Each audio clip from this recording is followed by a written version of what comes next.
Hello students, I am Dr. Hemlata Ganveer from Department of Applied Physics, YCCE, Nagpur. Today we are going to discuss about de Broglie's hypothesis. So friends, the wave particle duality. As you are able to see in this diagram, this photon is trying to find its own identity. That whether it's a particle, that is a photon, or it is a wave. So if we talk of the light, then there are certain experimentations which tell us that light is a wave. So if I look at this aspect, then a wave is having certain set of characteristics. For example, the amplitude, that is, and frequency and wavelength. So whenever we talk of a wave, or especially when we are talking of a light wave, these are the characteristics of a wave. And whenever we talk of a particle, then it must have the mass, momentum, and the position of a particle is always of a fixed type. Therefore, both the physical entities are of different nature in this world. But as accepted by the world, that light exhibits the dual nature. So we can have certain evidences that the two theories of light, where we can have a wave theory of light that reflects from the diffraction or interference or polarization and many more. And there is also evidence for the particle nature, that is the photon nature of light, which talks of the photoelectric effect and Compton effect.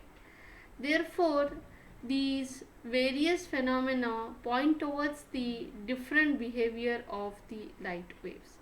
Hence, this was J.C. Maxwell who accepted and said that light exhibits the dual nature.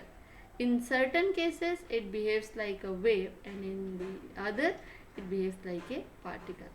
So, in analogy to this, can we think of a material particle to behave like a wave?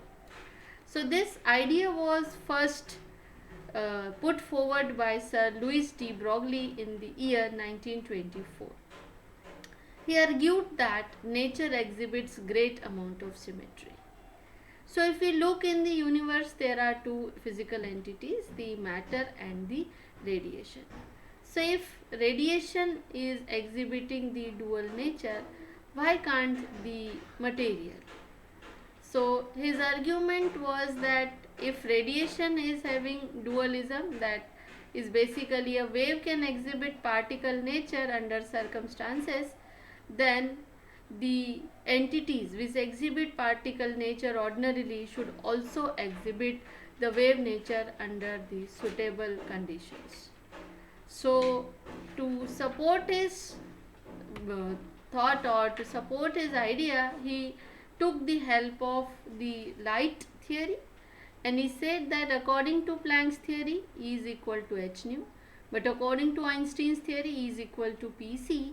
And if we equate both the equations, then we arrive at a final equation where lambda is equal to h upon p. So lambda is representing the wave characteristic, that is the wavelength, and the p is representing the particle characteristic, that is the momentum. So if this is true for the case of a photon, similarly for the case of a material particle, we can also quote the same relationship. Thus lambda is h upon p. So lambda is called as the de Broglie wavelength. Hence it is the wavelength which is associated with the moving particles. The particles may be charged or they may not be charged. So lambda is different for different particles. So these are the different forms of the de Broglie wavelength. So in terms of the kinetic energy or electrical energy or the thermal energy, I put forward various expressions. So first one is talking of the lambda or the de Broglie wavelength associated with accelerated charged particle, and specifically for the electron it comes out to be 12.26 upon square root of V Armstrongs. For the case of kinetic energy, it is lambda is h upon root of twice mke, and for the thermal energy it is lambda is equal to h upon root of thrice mkt, where k is the Boltzmann constants and T is the absolute temperature.